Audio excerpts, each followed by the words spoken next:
انسان کی موت کے بعد آخر اس کے ساتھ کیا ہوتا ہے؟ اس کی روح آخر کہاں چلی جاتی ہے؟ یہ ایک ایسا سوال ہے کہ جس کے متعلق کسی مرنے والے نے آج تک اس دنیا میں آ کر نہیں بتایا، لیکن انسان جیسے ہی اس دنیا میں آیا ویسے تیسے ہی اس سوال کی جستجو میں رہا۔ دراصل انسان جب اس فانی دنیا کو چھوڑ کر جاتا ہے تو انسان کی روح اس کے جسم اور دنیا کو چھوڑ کر ایک ایسے مقام کی طرف سفر کرتی ہے جسے عالم برزخ کا نام دیا جاتا ہے۔ لفظ برزخ دو چیزوں کے درمیانی فاصلے یا پردہ کو کہا جاتا ہے۔ اس عالم کو عالم برزخ اس لیے کہتے ہیں کیونکہ اس کا آغاز موت سے لے کر روح کے قبض ہونے تک اور قیامت کے قائم ہونے تک باقی رہتا ہے۔ اسے عالم قبر یا عالم مثال بھی کہا جاتا ہے۔ مرنے کے بعد تمام انسان اور جنات قیامت تک اس عالم میں رہتے ہیں۔ ایک مومن کے لیے برزخ جنت کی مانند ہوتا ہے، جبکہ کافر کے لیے جہنم کی مانند ہے۔ روایت کے مطابق اس دنیا میں انسان کی روح قبض کرنے کے بعد قبر میں روح کو ایک مرتبہ پھر سے اس کے مادی جسم میں داخل کیا جاتا ہے، جس کے بعد منکر و نکیر اس سے سوال و جواب کا سلسلہ شروع کرتے ہیں۔ اس کے بعد اس انسان کے اعمال کے مطابق دو نورانی فرشتے اسے آسمان کی جانب لے کر چلے جاتے ہیں۔ اگر روح نیک اور مومن ہوتی ہے تو اسے ایک نیک عالم میں چھوڑ دیا جاتا ہے، اور اگر روح بری اور کفر شرک کرنے والی ہوتی ہے تو اسے سجین میں ڈال دیا جاتا ہے۔ ایلین اور سجین عالم برزخ کے دو ٹھکانے ہیں جو کہ ایک کافر اور مومن کے لیے خاص ہیں۔ ایلین میں موجود روحوں پر اللہ کی خاص نعمتیں نازل ہوتی ہیں۔ وہ باغنما جگہ پر ایک دوسرے کے ساتھ موجود ہوتے ہیں، اور یہاں نیک روحیں ایک دوسرے کو پہچان لیتی ہیں جنہیں وہ دنیا میں جانا کرتی تھیں۔ یہ روحیں ایک دوسرے کو دیکھ کر خوش ہوتی ہیں اور ایک دوسرے سے باتیں کرتی ہیں، اور اس دنیا کے تمام تر حالات کو یاد کرتی ہیں کہ جو وقت انہوں نے اس دنیا میں بسر کیا تھا۔ یہ روحیں نئی آنے والی روحوں سے اپنے پیاروں کے بارے خبر بھی لیتی رہتی ہیں کہ میرا فلاں رشتہ دار کس حال میں ہے۔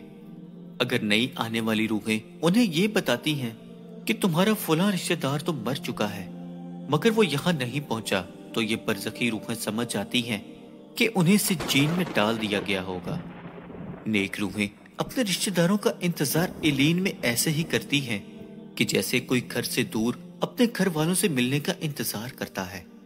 برزخ میں نیک لوگوں کے علاوہ انبیاء کرام، صحابہ کرام، شہداء اور تمام تر صالحین کی روحیں بھی ایک مقام پر ساتھ رہتی ہیں۔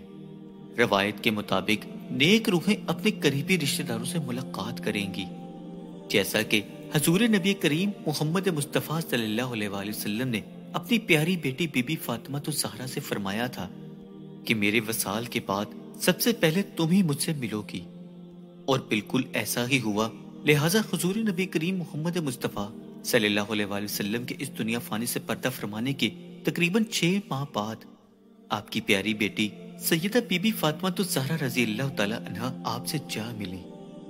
وہ شہداء جو اللہ کی راہ میں اس دنیا میں شہید ہوئے، ان کی روحیں کہاں رہتی ہیں، اس کے متعلق صحیح مسلم کی ایک مشہور روایت ہے جس میں حضور نبی کریم حضرت محمد مصطفیٰ صلی اللہ علیہ وآلہ وسلم نے اللہ کے راستے میں قتل کیے جانے والوں کے متعلق یہ ارشاد فرمایا کہ ان کی روحیں سبز پرندوں کے شکم میں ہوتی ہیں۔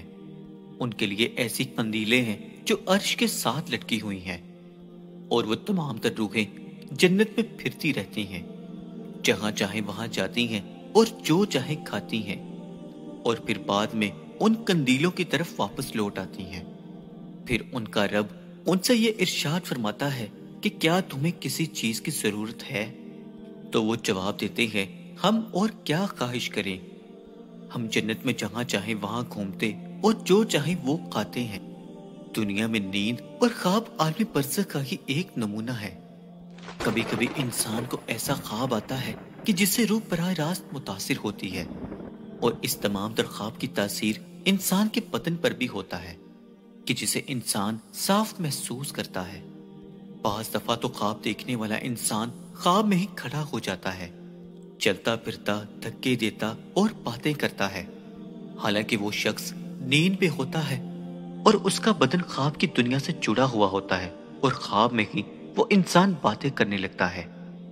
بالکل اسی طرح ہی برزخ میں انسانی روح جب جزا یا سزا پاتی ہے تو اس کا اثر قبر میں موجود جسم پر بھی ہوتا ہے، جیسا کہ صحیح مسلم کی ایک روایت ہے کہ حضرت زید بن ثابت فرماتے ہیں کہ ایک مرتبہ حضور نبی کریم صلی اللہ علیہ وآلہ وسلم بنو نجار کے ایک باغ میں اپنے خچر پر سوار تھے اور ہم آپ نبی کریم صلی اللہ علیہ وآلہ وسلم کے ساتھ تھے کہ اچانک آپ کا خچر پتک گیا، قریب تھا کہ وہ آپ کو گرا دیتا۔ ناگہاں وہاں 5-6 قبریں تھی تو اس پر حضور نے فرمایا کہ ان قبروں کو کیا کوئی پہچانتا ہے؟ ایک شخص نے عرض کیا، یا رسول اللہ میں جانتا ہوں۔ تو آپ نبی کریم صلی اللہ علیہ وآلہ وسلم نے ارشاد فرمایا، انہیں کب دفنایا گیا؟ تو وہ شخص بولا، زمانہ شرک میں۔ تو اس پر رسول اللہ صلی اللہ علیہ وآلہ وسلم نے ارشاد فرمایا، ان کی قبروں میں ان لوگوں کو عذاب دیا جا رہا ہے۔